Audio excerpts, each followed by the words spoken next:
ನನ್ನ ಹತ್ರ ಸೆಷನ್ಸ್ಗೆ ಬರೋರ ಹತ್ರ ನಾನು ಗಮನಿಸಿದ್ದೇನು ಗೊತ್ತಾ, ಅವರು ಪ್ರಯತ್ನನೇ ಮಾಡಿರಲ್ಲ. ಅವರ ಪ್ರಾಬ್ಲಮ್ಸಿಂದ ಹೊರಗಡೆ ಬರಬೇಕು ಅಂತ ಪ್ರಯತ್ನನೇ ಮಾಡಿರಲ್ಲ.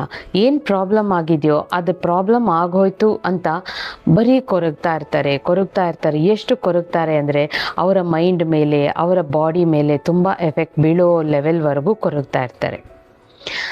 ನಮ್ಮ ಲೈಫ್ ಅಂದರೆ ಏನು? ಸಮಸ್ಯೆಗಳ ಮೇಲೆ ಸಮಸ್ಯೆಗಳು ಬರ್ತಾನೆ ಇರುತ್ತೆ. ನಮ್ಮ ಜೀವನ ಅಂದರೆ ಒಂದು ಸಮುದ್ರದ ಥರ. ಸಮುದ್ರದ ಅಲೆಗಳು ಯಾವಾಗಾದರೂ ಸುಸ್ತಾಗಿ ನಿಲ್ಲುತ್ತಾ? ಇಲ್ಲ, ಬರ್ತಾನೇ ಇರುತ್ತೆ, ಒಂದರ ಹಿಂದೆ ಒಂದು ಬರ್ತಾನೇ ಇರುತ್ತೆ. ಅದೇ ಜೀವನ ಅಂದರೆ. ನಮ್ಮ ಜೀವನದಲ್ಲಿ ಕೂಡ ಒಳ್ಳೆಯದು ಕೆಟ್ಟದ್ದು ಒಂದರ ಹಿಂದೆ ಒಂದು ಬರ್ತಾನೆ ಇರುತ್ತೆ.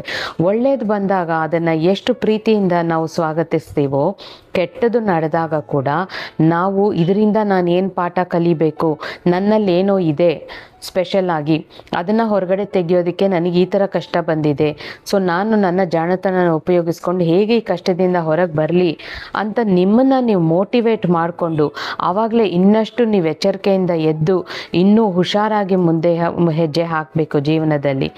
ಈಸಿಯಾಗಿ ಕಷ್ಟದಿಂದ ಪಾರಾಗ್ತೀರಾ. ಅದ್ರ ಬದಲು ಕಷ್ಟ ಬಂತು, ನನಗೆ ಹಿಂಗಾಗೋಯ್ತು, ನನಗೆ ಹಂಗಾಗೋಯ್ತು, ಯಾರೂ ನನ್ನ ಅರ್ಥ ಮಾಡ್ಕೊಳ್ಳಲ್ಲ, ಈ ಥರ ಮಾತುಗಳನ್ನು ಹೇಳೋದ್ರಿಂದ ನಿಮ್ಮ ದೇಹ ಆ ಮಾತುಗಳನ್ನು ಹೀರ್ಕೊಂಡು ಅದೇ ನಿಮಗೆ ಆಗ್ಸತ್ತೆ, ನಿಮ್ಮನ್ನು ಇನ್ನಷ್ಟು ದುರ್ಬಲ ಮಾಡುತ್ತೆ.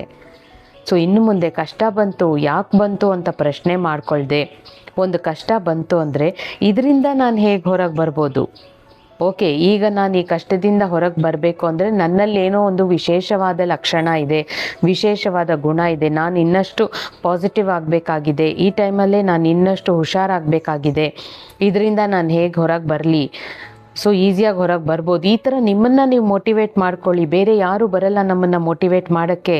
ನಮ್ಮ ಬೆನ್ನು ತಟ್ಟೋಷ್ಟು ಸಮಯ ಯಾರಿಗೂ ಇಲ್ಲ.